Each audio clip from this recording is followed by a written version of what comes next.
What's going on, you guys? Flipside back here with another tutorial. This time around, I'm going to be giving you guys the 5 ultimate tips to making lo-fi.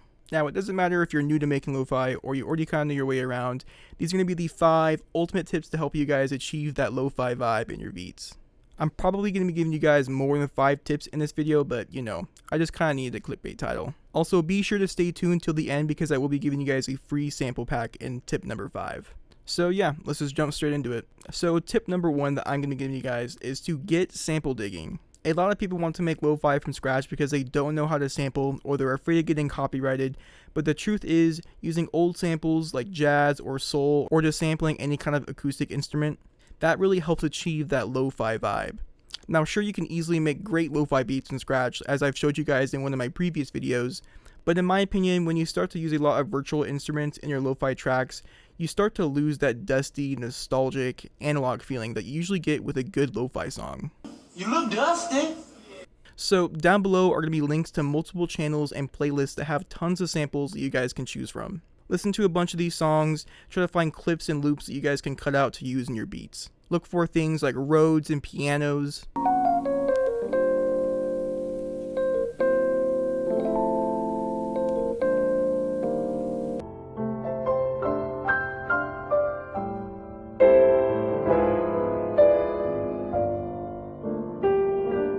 Guitars,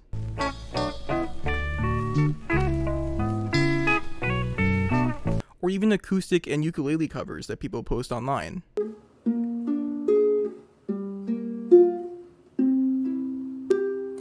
She said, baby, I'm afraid to fall in love. Try to find loops and samples that have little to no drums. It's okay if they do have some drums because you can always add on top of it, but if the drums are too prevalent, the sample starts to get a little too hard to manipulate. Again, if you prefer to make your beats from scratch, I have a whole other video giving you guys tips on how to do that down in the description below. Now for tip number 2, which I think is probably one of the most important tips in this video. If you guys have the ability to play your drums live on a MIDI controller or a drum pad, you need to do so. Especially for us FL producers, we have a tendency to only use the drum sequencer to program our drums, and that's just because it's so easy to use. But as you probably know, that can lead to your drums sounding pretty robotic. A lot of people will just tell you to jack up that swing knob, and sure, that does work in some cases. In my opinion, actually playing your drums with a MIDI controller or something ultimately is the best way to achieve that feeling that somebody is playing your drums, because, well, somebody actually is. You just get more nuance and character in your drums as opposed to cranking up that swing knob. And if you do play on a MIDI controller, make sure you turn off quantization, because if you don't, that will kind of defeat the purpose of playing your drums live. If you don't have a MIDI controller, you should really consider saving up to buy at least a cheap one because they are a great tool for any producer. But if you're a broke ass like me, here's some advice. Edit your drums by hand in the piano roll after you've programmed them in the sequencer. Go in and nudge your kicks, snares, and hats slightly off beat. Then randomize the velocity of your hats and snares by selecting all of them and pressing Alt-R. Then make sure pattern is unchecked and then just go to the velocity knob and kind of mess with that. You can also add in ghost kicks by adding kicks before kicks you've already added in and then just turn down the velocity.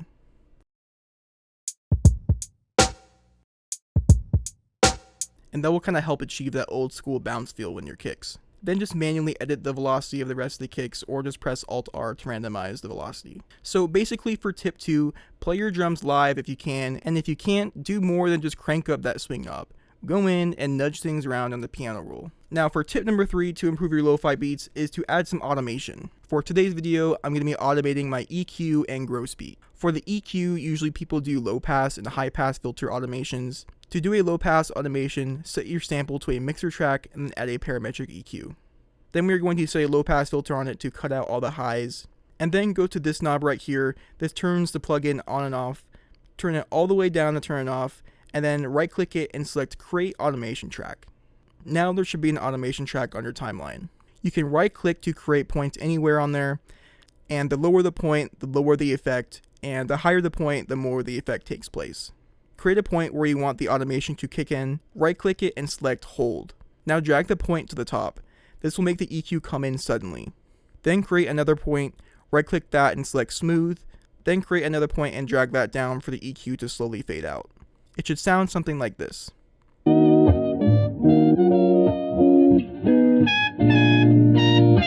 To do a high pass animation, follow those exact same steps, but when you get to your EQ, set your preset to the old telephone preset.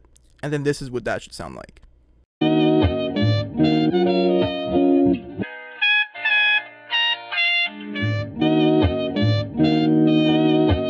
Now to show you guys how to automate gross beat.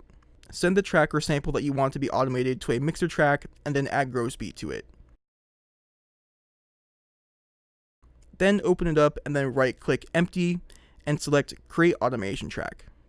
There should now be an automation track on your timeline for gross beat. Now right click any pattern you want and then select copy value.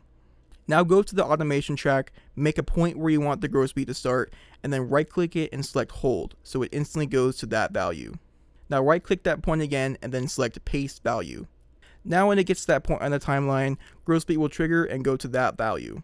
Now you can go into gross beat and copy the values of other presets and then make points on the timeline and paste those in. This is an easy way to switch up your samples and melodies.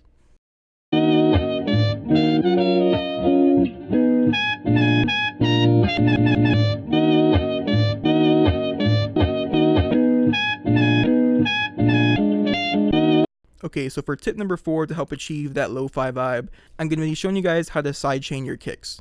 If you don't know what this does, this basically just makes the volume of your sample or melody dip down whenever your kick plays. To do this, make sure the kick and whatever sound you want to sidechain are sent to different mixer channels. Now highlight and select the channel with the kick. And then go to the track that you want to be sidechained and right click that arrow at the bottom of the track and select sidechain to this track. Now add a fruity limiter to that track that you want to be sidechained. Go to the compression part of this plugin. And then for your sidechain, you can just go ahead and select the kick track because it will be the only thing available. Now just turn down the threshold for the loudness and mess with the ratio and the knee until you get a sound you like.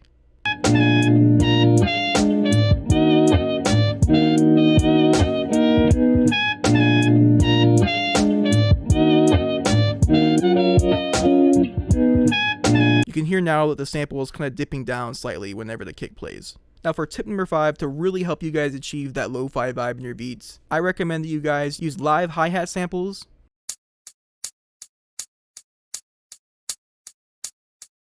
sound effects, and Foley sounds.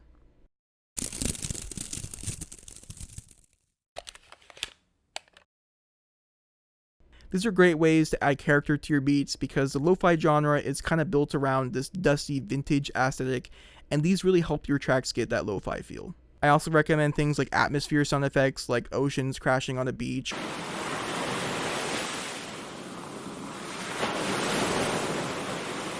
or birds chirping, or kids playing at a park.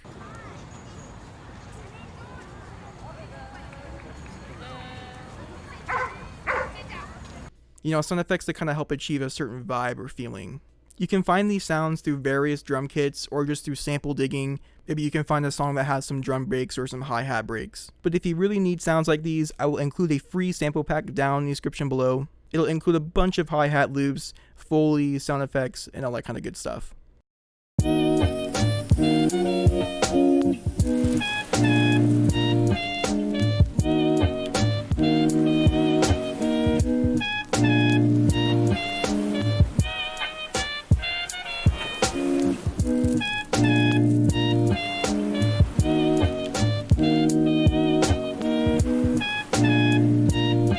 And so yeah, those were the 5 ultimate tips to help you guys achieve that lo-fi sound in your beats.